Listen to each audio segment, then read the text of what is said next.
And welcome back. So let's talk about the commitment to the national team and how it impacts SUNig. Shall we start with Sonia? Sure. I think the impact to the national team actually decreased, and but the impact of the SUNig team is actually increased because we actually pull out the national players. But one thing is that we actually wrote into the university council to allow teams or schools, okay, to make changes to their name list even at the last minute due to our selection release date. So there is also a timeline of dates that we made, and I think it actually hit quite a couple of unis quite hard. Yes, unfortunately, but they also, you can see the tournament is actually eat into one part, the last week of SUNig games. Yeah. So if you ask, I would say that in future maybe better planning.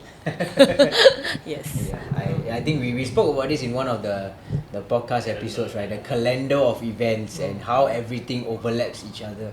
It's very difficult. But of course, there's many organising bodies, so they have to work together. It's not just one organising body. So yep. So Syazni, how did you guys communicate to the school teams and coaches about the players' involvement in the national teams? I mean, they know that national always come first lah. Okay, unless they are DSA or a scholarship with the school, then probably they have to play for the school. They are allowed to play, because reason being, we always give like 1 month before competition kind, because so that to prevent injuries. Because there had been cases where players are allowed to play, and then we have like 1 or 2 players got injured just like 1 month before the competition. And for the team side, it will be a disadvantage to lose, especially when you already make a final selection, and then to lose 2 players and then to have a replacement in also will definitely make some of the changes and plans that what the coaches or the team had done. So I think hopefully like what you all said, hopefully in the future that we don't have these clashes, because we also don't want to stop the national players from having more games, like to avoid them, especially if they are year ones. Definitely they are very excited to play for the school, and we also don't want to stop that from happening also. So but I mean, those who went to those who are playing IVP, probably they have a chance to play lah. But of course, unfortunately for those who are not in IVP, then it'll be a bit sad for their year one, especially for the school not being able to play. And I mean for Polite, they are not affected, so good for them. I was gonna get there. Yeah. So for Polite, Darwish, excited? Yes, very excited. Next week, first game. Yeah. Huh? Yeah, Nian. Yeah. Alright, so next up, big tournament is Polite. And so what's next for the national team? We know that we have the Asian Indoor and Martial Arts competition coming up. Also the World Floorball Championship qualifications. Sonia, how's the prep gonna be for any insights that you can give us now? I mean, I know it's still far away and More runnings. No, definitely few things will be introduced. We will have conditioning sessions. Yeah, but instead of to take things a little bit different. So we actually got the guys heart rate monitors. Yeah.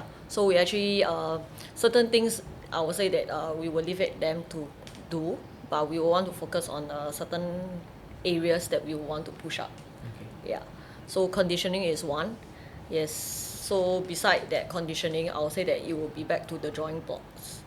Yeah. To tighten the things that we can perform better, like in areas in shorthand situation. Yeah. In our keeping of the possession, and like one thing that Syazni says that we will want to hold the ball, okay, at the same time to make changes at the same time. Yeah. So hopefully we are able to do that. While we are working towards the 2 tournament. Yes. Okay. Syazni, for the objective for IMAC, is it going to be the same as AOFC? Definitely, if you ask me, we want to go for the championship for sure. We want to go for the gold, and it's been a while since we won like gold medal like in big competitions like SEA Games and this Asian Indoor Games will be the first time floorball is being introduced. If I'm not wrong, probably yes, Asia Indoor Games, the first time. So, and I hope that It's gonna be tough because Philippines gonna be sending their main teams, and Thailand they're gonna add back probably their 3 key and core players again, and it's gonna be a tough competition.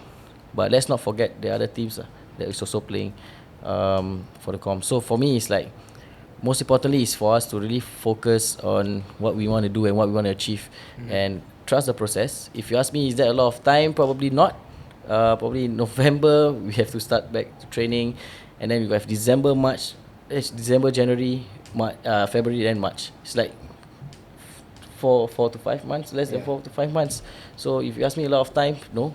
Because if you see that there's holidays, there's Women's WFC going on, and Christmas and New Year, and a lot of things going on, and we have IVP coming out after that, and so most importantly we don't have especially the players that is selected not getting injured in these comps, and hopefully that we can do better and try to be the best that we can be throughout the competition. Yeah. So for those of you who don't know how big IMAC is, right?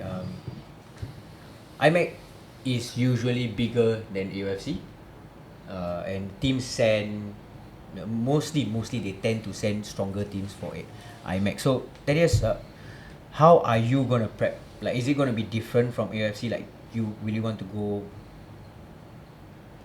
play stronger, or is it going to be the same as UFC?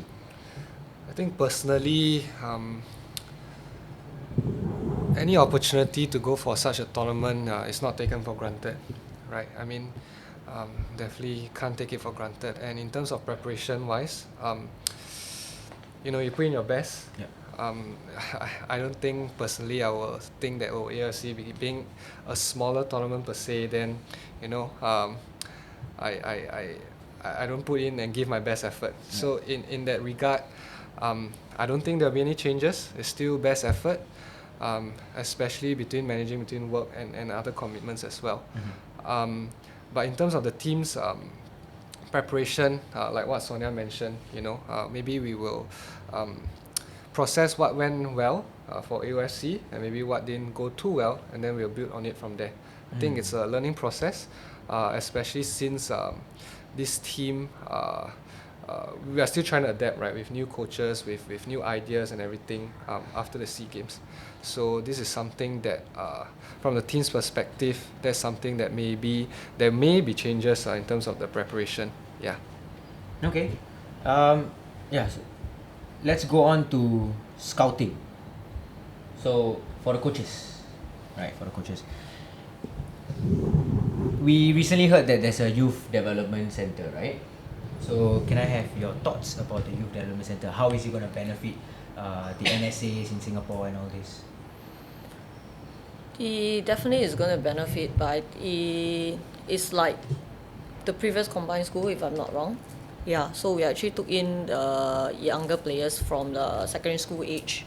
So as far as I understand is that they are being collected in, and they will go through some trainings in terms of the program wise, and hopefully we are able to send them for one tournament that whether to Malaysia or whether to Thailand, for a short trip through like a test, and to get them to expose at a young age.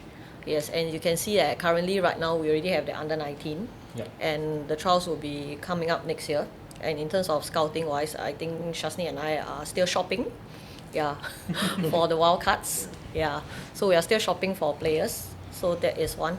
So with the new NTC, it will help, definitely for us to develop players and push them into the under 19 teams.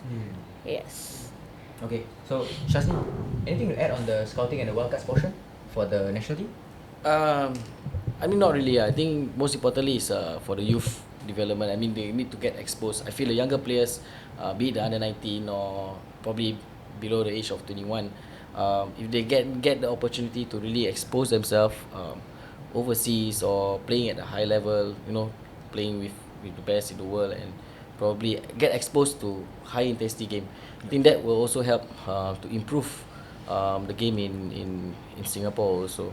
Because right now we play a lot of games, yes, in locally, but when you go to international stage, probably world champs or other games, you play with bigger players, you play with players that is faster than you, that is quicker than you, and probably shoots 2 times or 3 times harder than you, and it gives the experience and the understanding and the learning point for them to become a better player.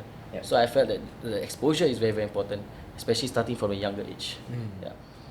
So the difference from the prep for AOFC was that the League One, Premier Division finished right before or a few weeks before AOFC, and then now going on to IMAC, I don't think it will be the same, right? It's going to be very different because Premier Division will not start and all this. So how is that going to affect the players, Sonia? Like competitive wise and all this, you know? For the league wise, to prep for AO, I think one of the key component that we actually look into and we actually take it quite diligently is the recovery of the players. So we actually put up some effort to ensure that the players are actually recovering well. Yeah. So given that now the prep all the way for IMAC, there's no league games, so we actually plan for some training trips overseas. Yeah, strategically, so that we are able to get the players some test games, so that we are able to see again back to our drawing board. Are we going in the right track, or what are the areas that we need to tighten up? Yeah, so we are looking at going to Thailand, Malaysia, and Australia. Okay. Yes. So, Darwish, do you think that the lack of the Premier Division being there will impact your competitiveness when it comes to IMAC? I don't think the competitiveness will drop if you give your 100% in training. Yeah. Okay. Let's Good answer. Politically good answer. let's focus on the men's under 19. Darwish, of course, you were from the men's under 19 as well. So this for Syazni.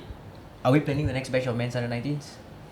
Yeah, I mean for the men's under 19, right? Yep. Yeah, I think we will be looking at the age of 15 to 17 because we are counting the next 2 years because the next World Cup is 2025 Yep. in Switzerland. So we only can take the range of 15 to 17 years old for the team. So that will be next year. That will be probably trials will be next trials year, will be right? next year for them. And for myself and Sonia also, I think we watch a lot of B-League games or even C-League games. There's a lot of potential that we see in Singapore. It's just that whether they are willing to sacrifice the time and effort when they're given the opportunity, to be the national setup. And it takes sacrifices because, honestly, we are not paid. The players are not paid, and it takes commitment and passion to really to be in the national setup and putting the time and work just to don, and it's of course it's an honor to don the flag and to represent Singapore. So I think So speaking about the trials, Thaddeus, can you maybe tell us what technical traits people are actually, the coaches are actually looking for players who want to join the team? I think you should ask them. No, I want from a player point of view. Is your From a player point of view. Of course, the coaches have the answer. They have the plan right there. But what do you think? Technical Yeah. traits. I think definitely the basics is something is very crucial and important. An understanding of the game, especially now because the direction that Singapore floorball is moving, it's not just focused on what you can do, but also on the off-the-ball movements, for example. How you can create space for your line mate or your teammate, to set up your teammate for the shot. Yeah. So more than just the basics, understanding of the game is very important. On the ball, off the ball, I think you can add a lot of value in that aspect as well. And aside from technical traits, I think for the national team, floorball is a team sport after all, right? So good attitude is important. A team player is important, not just how what the team can do for me, but what I can do for the team. I think that's very important to achieve success in the context of the international scene for a team sport like floorball for Singapore. Yeah. Okay. Was that a good answer, Sonia? Like what Syazni told Darwish just a good answer. That's a very formal answer. I think that's a very good Also, answer. yes, right? that's a very good answer. Anything else that you would like to add in terms of a technical trait? I think at the end of the day, technique is technique. Skills is how you display your technique in a game situation. So, like what Thaddeus mentioned, attitude and how you get involved and how you get your teammate involved, and that requires skills. Okay. So that is basically what we are looking at, definitely. And again, technique is technique. Skills are how you applied it. So it's all about application. You may be good in technique, but you can't apply. You can't get other people involved. Then you are a single player. You are not a team, and we don't have a team. Yeah. Okay. Darwish. So before we wrap the show, let's go ahead and ask the players and the coaches what does it mean to them to represent Singapore. So we start with Darwish first, since it's his first time representing Singapore. So Darwish, what does it mean to you? It's a very huge honour to play for Singapore. It has been a dream since I started playing floorball. At first, I didn't even know what this sport was. Yeah. And yeah, most importantly is I want to make my family and friends all proud, and everyone around me lah. So it's a very proud moment for me, and hope to continue this for a long run. Yeah. Okay. Thaddeus, what about you? Very similar. I think it's always a huge honor. And I mean, since young, being quite sporty, you know, the dream is always to put on the national colours and play for Singapore, right? And I think it means a lot, especially because I started floorball only in secondary school, and it was a brand new sport. A lot of hard work had to be put in for sure, and this has taught me a lot, not about just sport but also in life. You know, you reap what you sow, and so that is something that I'm happy to achieve. But other than that, in this current point in time, you know, working full time already, I think it means so much more, you know, because your friends, your colleagues can be out there, you know, on a weekday night, having fun with other people in whatever that context of the word mean, right? But you're actually spending time here with your teammates, right? And The sacrifices, right? correct, Yeah. for sure. And actually doing what you love to do. And not just that, but you know, like I mentioned just now with the runs and the fitness conditionings and all, I think most players wouldn't like to run. Yeah. It's safe to say. Honestly, I also don't like to run. Yeah, but to do that on a weekday night, right? Just so we can get better in this sport that we enjoy playing, and in order to compete against the best in the region and even in the world, right? For the world championships. Yep. I think it says a lot, lah. And all this is to really put Singapore on the map in terms of floorball and this sport that we can contribute, lah, in one way or another. Yeah. Okay. So for the coaches, shall we start with Sonia? Well, definitely it's an honor. Yeah. To make everybody's dream come true. To win something, and I think it's about, like what the players mentioned, is sacrifice. Yeah. It's a lot of sacrifice, things that you need to sacrifice. And I appreciate them that they sacrifice, and think for me it's like as coaches we are always a tool, we are always a facilitator that to bring or more of to what the players can tap on us, so that we are embarking on the journey to help them to achieve the dreams. Yeah, and we also recognize that playing for national, it is not the whole life, but it's only part of the life, and that time is short. Yeah. Yeah. So how it is really, how should I put it? Precious, and also happy to see that they are able to achieve what they want to achieve. Yeah. Okay. Last but not least, Yes. Mr. Syazni. I think it's the blood. It's in the blood for me. Yeah, I think. Started off 17-year-old, first time playing for men's team. Took the choice, took the opportunity given, and it's definitely an honor for sure. Then to don the flag and to be proud to play for your country, and now even helping to with the coaching team for the national team. Nothing can describe that lah. I think I mean, especially when everyone is putting the effort together and working for one another, I think that is achievement and some fulfillment in our hearts lah. And of course, yeah, for the many years, I think this is the proudest moment, especially when you walk out. I mean, for them as a player and walking out with the chest up and then chest on the flag, walking in is a proud moment, and it's a good. Really, not many players are able to experience that. So when given the opportunity, I feel it's good lah. That the younger boys need to have that, to take that opportunity when they can, and because like what Sonia said, the lifespan of it is just part of our life. Yep. And the lifespan is just that minimal time. So we just make use of that time. Rather than we doing nothing effective outside, at least we are doing something more productive in life. Yeah. Okay, and that concludes the episode 8 of Rinkside, where we have the men's and women of the men's national team for Singapore. So thank you guys for being here. I feel like a star among the stars. Thank you for being in this episode for today. So good luck for IMAC. Good luck for WFC also. WFC qualification first. Yeah. And hope to see you guys soon. Thank you. Oh yeah, Darwish, good luck for Polite. Right, that's a wrap. Thank you. Thank Thanks, you. guys. Thank you.